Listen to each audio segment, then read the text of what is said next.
The mid-90s, an era defined by a sense of carefree freedom and simple pleasures. Fruitopia was in every convenience store cooler, a burst of sweet, colorful refreshment that seemed to capture the essence of the time. Kids spent their afternoons outside, riding bikes with their friends, their laughter echoing down tree-lined streets, playing games like tag or kickball until the sun dipped below the horizon. Video games were just beginning to take hold. The best ones were still the ones you played on your living room floor with friends, controllers in hand, trying to beat the latest level of Super Mario or Sonic the Hedgehog. The 90s were a time when life seemed to flow with an easy rhythm. The biggest worries revolved around school projects or the next episode of The Fresh Prince of Bel-Air. In the midst of this vibrant, nostalgic time, there was a tragedy that would cast a shadow over one family and an entire community. Tragedy that still baffles investigators and haunts those who knew the young boy involved.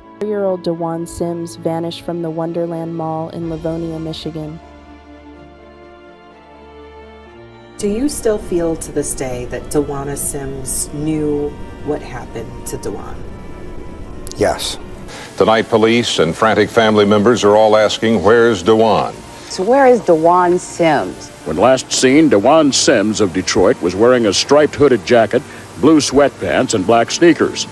His mother, DeWanna Harris, told police she just walked out of the Target store at Wonderland Mall Sunday afternoon with DeJuan at her side when he simply vanished. 30 years, Yes. almost to the date of him disappearing. Just what do you make of the time that's passed and just... Well, as you've seen in other cases, I mean, the hopes at this time as time passes, you hope that somebody has heard or knows something about this case from 30 years ago, and that It has been 30 years since the disappearance of DeJuan Sims, a case that still baffles investigators and haunts those who knew him. On December 11, 1994, a 4-year-old boy vanished from the Wonderland Mall in Livonia, Michigan, sparking one of the most intense and puzzling missing persons investigations in the state's history. It was December 11th, 1994, a day that would forever be etched in the memories of those who knew 4-year-old DeJuan Sims. A seemingly ordinary trip to the Wonderland Mall in Livonia, Michigan, would turn into a tragic and baffling mystery that has yet to be solved. That afternoon, DeWanna Wiggins, along with her young son, DeJuan, arrived at the mall for what appeared to be a typical shopping outing. They were in the Target store, which was a popular spot for families in the mall. It was just another day in the busy pre-holiday season, with shoppers bustling around, browsing for gifts, and enjoying the Christmas atmosphere. However, things would take an alarming turn when, in the midst of their shopping, DeJuan vanished. According to DeWanna's account, around 2:30 p.m., she and her son were walking through the mall. They had finished shopping in Target, and DeWanna said they were on their way toward the central corridor of the mall. At some point, DeJuan, a curious and active boy, stopped in front of a toy store. He was drawn to the colorful displays in the window, like many young children are, and stood for a moment gazing at the toys inside. DeWanna, who had been walking a few steps ahead, turned around to check on him, but by the time she did, he was gone. In her statement to police, DeWanna claimed that she turned to find her son missing from the spot where he had been looking at the toys. She immediately started searching the area, calling his name and asking people nearby if they had seen a little boy. Panic set in as she couldn't find him, and she rushed to the mall's security to report that her son had disappeared. What followed was a frantic and large-scale search. Mall security, local police, and even the FBI were called in to assist in searching for DeWann. Investigators immediately began reviewing mall surveillance footage, hoping to find a clue that would lead to the young boy's whereabouts. Unfortunately, the footage from the mall cameras provided no answers.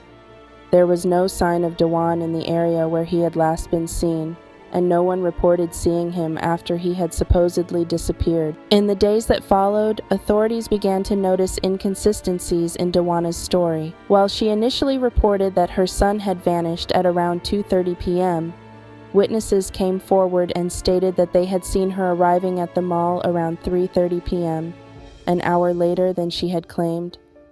This discrepancy in her timeline raised immediate red flags for investigators.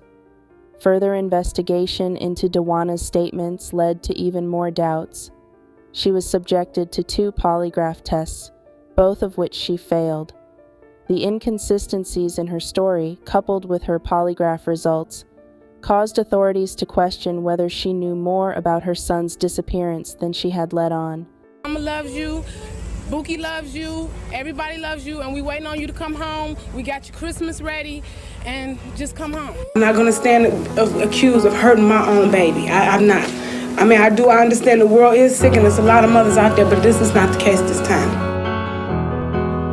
I'm not guilty. I'm not guilty of harming my own child. I don't know what happened to Dewan beyond Wonderland Mall. When she took the polygraph test, it was like 1 o'clock in the morning, the night that she had lost the baby. She was like distraught, hysterical, and I don't know, I'm not an expert on polygraph. I don't know anything about them, but I think it goes by what your emotions is. It can't tell you if you're lying, but it tells you how your body reacts. I think they took it at a bad time. And that's why we're down here today, for her to take another one. And that's all I'm saying. It's just that there is no way my child would hurt her child.